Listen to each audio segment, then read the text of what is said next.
Marc Mailloux. Docteur Mailloux, bon matin. Catherine, Raphaël et Serge. Bon matin. Oui, Claude est là également parce que j'ai demandé à mes... Oui, quelques instants. Oui, Claude. Parce que j'ai demandé à mes collègues de demeurer en studio parce qu'on va parler d'infidélité et j'ai le goût d'interpeller nos auditeurs directement. Appelez-nous donc ce matin 376-1069. Avez-vous déjà été trompé?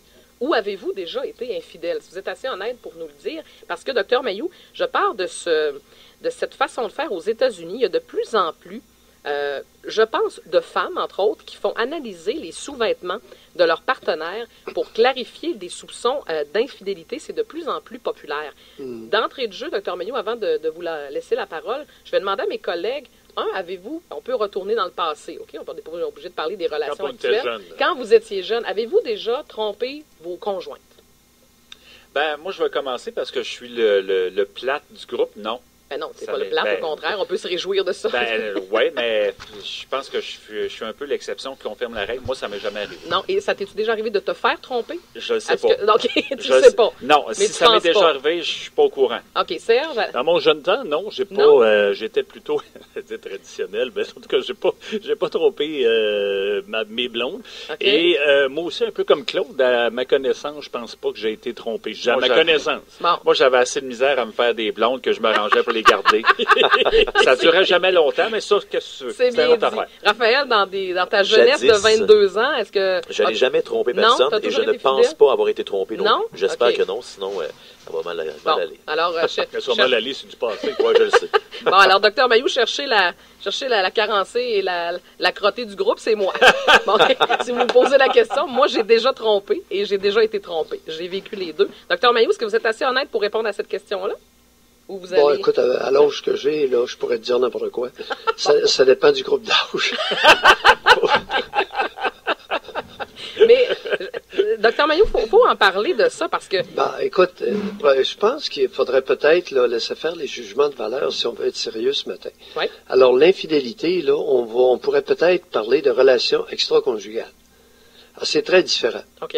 Parce que l'infidélité implique que une espèce de sentiment d'appropriation de l'autre, de loyauté qui laisse présager un abandon de ses organes génitaux. Écoute, les gars, votre pénis vous appartient, puis mesdames, vos vulves vous appartiennent.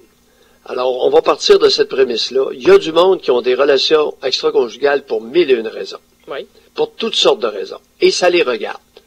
Alors, l'infidélité, là, on repassera. Mais... On va parler de relations extra-conjugales dans toutes sortes de contextes, pour toutes sortes de raisons. OK, mais... Alors, le gars, là, parce que vous en sortirez pas. Le gars qui va aux danseuses, puis qui se fait frotter sur une danseuse, puis il vient dans ses culottes, est-ce qu'il était infidèle? Tu sais, ça a plus de... Ça n'a pas de fin, là. Le gars dit, moi, je suis fidèle, mais je vais aux danseuses. Hey, non, gars. Bon. OK, ouais. Tu as une relation avec une femme autre que la tienne, t'es venu dans tes culottes, tu l'as pas fourré, mais t'es venu dans tes culottes, puis elle s'est frottée, puis il a pogné les tétons. Hey, non. Ça, c'est une relation extra-conjugale. Il n'y a pas de jugement de valeur attaché. Mais pourquoi? OK, mais c'est quoi la ligne, elle est où en dire une relation extra-conjugale? Si tu as eu une relation extra-conjugale, t'es infidèle, non? Ben, non. Écoute, c'est que l'infidélité, c'est un bris de loyauté. Oui. Écoute, tu peux aller te faire sucer par une pute, puis tu demeures loyal à ta famille, à ta conjointe, puis la loyauté, c'est quoi? OK, ben... Écoute... Ouais, ben, justement... Je concède, mon organe génital, mon organe mâle t'appartient à plein temps? Ben, c'est parce que... Ça dépend, ben, là. Si t'es marié... fidélité... Ah oui, tu t'es marié devant Dieu, puis t'as les grands principes de la religion catholique, puis tu vas te tromper... Ouais, je suis à toi, t'es à moi, ouais, pour le meilleur et pour le pire, jusqu'à ce que mort nous sépare. Oui. Ah oui. Je te dis qu'il y en a une gang Daniel Lacombe, il avait sûrement prêté ça, lui-là. Là. Daniel Lacombe, écoute, on en a un exemple percutant en pleine face ce matin, là. Lacombe, il a tellement bien harcelé Marie-Christine Couture qu'elle s'est suicidée. Là, vous parlez de Pierre-Carl Pellado, là, intente une poursuite, là. Alors oui, à matin, vous êtes dans le sujet. Oui, là, vous parlez c'est drôle, j'ai pas envie de rire. Non, ben, il n'y a rien de drôle là-dedans. Ça va loin parce que, avec votre histoire d'infidélité, là, vous donnez de la prise à tout ce qu'il y a de crackpot. Ah, t'as été déloyal, t'es allé te mettre avec un tel, t'es fait sucer par un tel, tu m'as été déloyal, tu m'as trahi! Ah, ben, il y a beaucoup de monde. Hey! S'il vous plaît, On se laque la poulie le matin? OK, ben donc, qu'est-ce qu'on fait avec ça? Là, vous faites un lien avec... Là, je veux juste remettre en contexte, Dr. Ça les regarde. Ceux qui ont des relations extra-conjugales, ça les regarde. Ouais, mais... Dr. Mayou, le problème... Écoute, c'est d'abord... Ben, écoute, est-ce que... La question de base, est-ce que tes organes génitaux t'appartiennent? Si t'appartiennent, tu fais ce que tu veux, puis l'autre, écoute, qu'est-ce que tu veux que je te dise? Ouais, ben, c'est parce que le problème... C'est pas à l'autre tes organes génitaux, là. Non, wow! Non, le petit peu de graine que j'ai entre les deux jambes, moi, il est à moi. Oui, ben ça, c'est... Oui. Puis, soit dit en passant, je mets pas de sous-vêtements. Ouais. Fait que celle qui va vouloir m'attraper avec ça, elle a beau se lever de bonheur. Non, ça, j'avais compris, là. Mais c'est parce que, Dr. Mayou, il y a des gens qui pensent pas comme vous, là. Il y a des gens en couple qui se sont jurés... Ah, des tarés, il y en a rien qu'en masse, puis souvent, je suis plutôt minoritaire. Ben, c'est pas une... Ben, ça veut dire qu'il y a beaucoup de... Si on y va comme ça, il y a beaucoup de tarés au Québec, là, parce qu'il y a bien des gens qui se sont jurés. Oui, et ça a été consacré, ça a été renforcé par les maudits vœux du mariage. Quand est-ce qu'on va comprendre ça?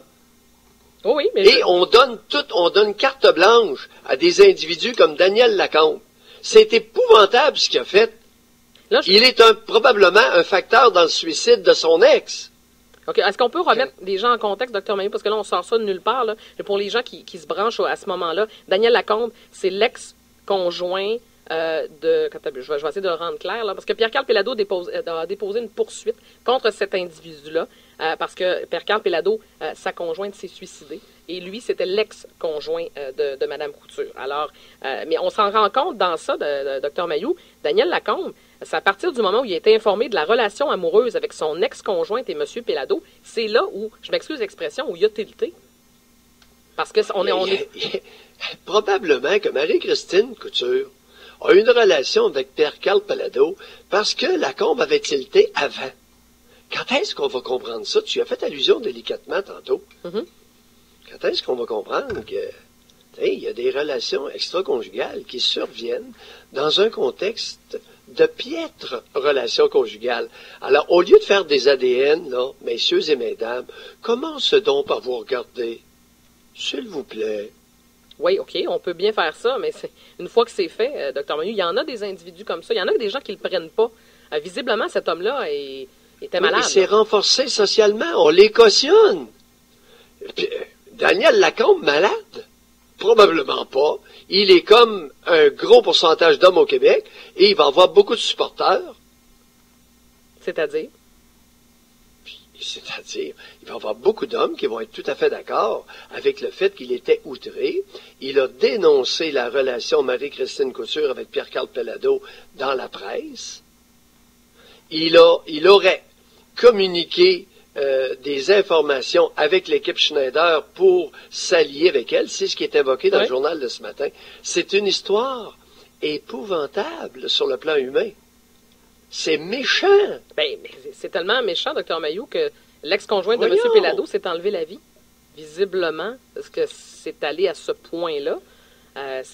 Mais j'ai l'impression que l'histoire qui nous est racontée ici, là, il y a des gens qui ont vécu ça peut-être à un degré moindre, mais ça existe, là, des complots, puis je vais te faire payer, puis je dirais pas les mots, là, mais ça existe des relations comme celle-là, mais c'est hyper malsain. Écoute, combien de fois dans mon bureau, j'ai entendu des hommes dire « Docteur, je l'aime, ma femme, mais la crise, si elle me quitte, je la tue. » Dans mon bureau. Vous êtes sérieux? Dans mon bureau. Et plus d'une fois. Et qu'est-ce que vous répondez à quelqu'un qui vous dit ça? Dr. Mayou? Qu'est-ce que tu viens de dire? Ben, qu'est-ce que je veux dire? Quelqu'un qui vous dit ça dans votre bureau, c'est une menace concrète? Vous faites quoi avec un individu comme ça? Non, je l'aime.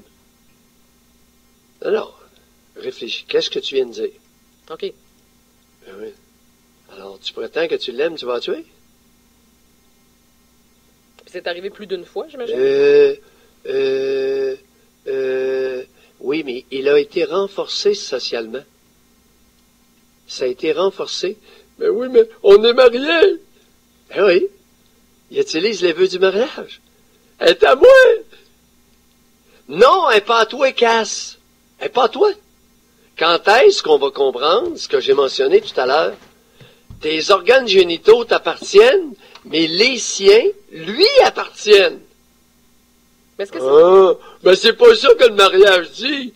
Ça dit que c'est à moi, ça. Une fois que je suis rentré dans ce trou-là, c'est à moi le trou. Non, il n'est pas à toi, gars. Mais est-ce que c'est seulement l'aspect du mariage, Dr. Mailloux, entre vous et moi, là? Il y a des gens qui n'ont pas besoin d'être mariés pour agir de cette façon-là et avoir cette façon de oui, voir. c'est instinctif. Ouais. C'est tout ça. Alors, il y a un instinct de possession chez beaucoup d'êtres humains. OK? Renforcé socialement. Alors qu'on devrait faire l'inverse. On devrait éduquer les enfants. Hey, ta graine, c'est à toi. Puis toi, là, ta petite touffe, là, c'est à toi. C'est pas à l'autre.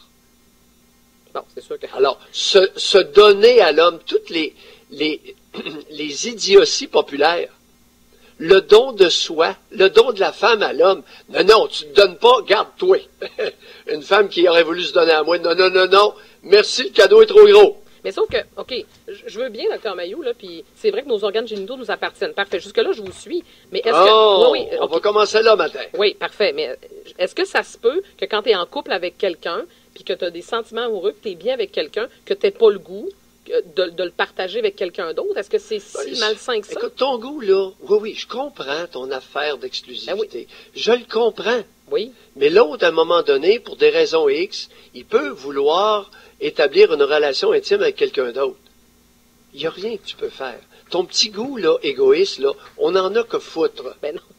Là, fâchez-vous pas. C'est pas juste mon... Non, mais parce que j'exprime une opinion qui est partagée par bien des gens. Et c'est pas juste mon c'est majoritaire. Tout le monde va être d'accord avec toi. Non, c'est pas ça. Je cherche pas puis c'est infidèle. Puis c'est de la trahison. Mais non. C'est pas... Hey. Vous me comprenez pas ce matin. Ce que je veux vous dire, c'est pas juste mon goût à moi. Quand je suis bien avec quelqu'un en couple, j'ai pas le goût d'aller voir ailleurs. Est-ce que ça se peut aussi? Oui. Puis c'est-tu correct? C'est-tu sain? Oui, mais tu peux pas exiger de l'autre. Tu peux pas t'accaparer les organes génitaux de l'autre. Tu peux être bien, tu peux souhaiter que ça dure. Oui, je comprends tout ça. Bon, OK. Mais les organes génitaux de l'autre ne t'appartiennent pas. Ben, je vais pas l'obliger, mais je m'attends à ce que... Je sais pas, j'ai des attentes. J'aimerais ça. Mettons, continue tes attentes. Ben oui. mais continue. J'essaie. Non, mais on s'attend à une certaine exclusivité, non? Oui, Raphaël, ben oui. Hey, c'est tellement bon que j'espère que personne d'autre va aller se tremper là-dedans. Ben oui, en effet. Oui. Ben quand t'es bien, là, pouf. Ben, mais vous pensez... T'es à moi, puis c'est rien. T'es à moi, mais je vais être à toi aussi. Oui, mais c'est le fun d'être... Je veux dire, être bien avec quelqu'un, puis pas vouloir que l'autre aille coucher à gauche puis à droite. Je peux être un peu archaïque. L'autre demeure libre. Oui, même après la copulation, l'autre demeure libre. Et ça peut s'adonner qu'à un moment donné, il veuille aller établir de l'intimité avec quelqu'un d'autre. C'est ainsi va la vie. Ça veut dire que rendu là, sépare-toi. Sors-toi de cette relation-là. Ça veut dire que t'es plus bien. Tu feras ce que tu voudras, là, ça te regarde. Mais non, je parle pas Il y a toutes sortes d'arrangements, là. Oui. J'aime autant te dire qu'il y a toutes sortes de raisons pour des relations extra-conjugales, y compris des relations extra-conjugales désirées par la personne qui est supposément trompée. Y compris. Oui. Oh, tout ça existe, comme vous dites souvent. Et pas, j'en ai vu de toutes les couleurs. J'en doute pas, OK. Mais on essaie de faire du chemin ensemble. Mais, OK. Ouais. Alors, les jugements de valeur, l'infidélité, la loyauté, la trahison, pourriez-vous, dans un premier temps, sortir ça de votre décor? OK. Alors, il y a des relations extra-conjugales. Oui. OK? Pour toutes sortes de raisons. Y compris des raisons acceptées. Ah, ça, oui, ça existe. Je suis convaincu de ça. OK. Bon, OK. Merci, Dr. Mailloux, de l'explication. Et deuxième point, vos organes génitaux vous appartiennent en propre. Oui. Vous ne donnez jamais ça à personne. OK, parfait. On prend des notes ce matin. Je ne pensais pas qu'on allait finir ça là-dessus, mais je pense que tout a été dit. Dr. Mailloux, on vous retrouve à 9h30 avec... Et les individus primitifs, instinctifs, pulsionnels, à peine sortis de l'âge des cavernes, on les dissuade et non pas les encourage et les cautionne. Oui. C'est bien dit. Dr. Mailloux, on vous retrouve à 9h30 avec José. À plus tard. 7h20. Faites travailler, je suis essoufflé. Ben oui, vous êtes payé pour ça. Et bien payé, Dr. Mailloux. On vous retrouve à 9h30. Tous les matins, 7h10. Une chronique à ne pas rater, disponible via le FM 106.9.ca.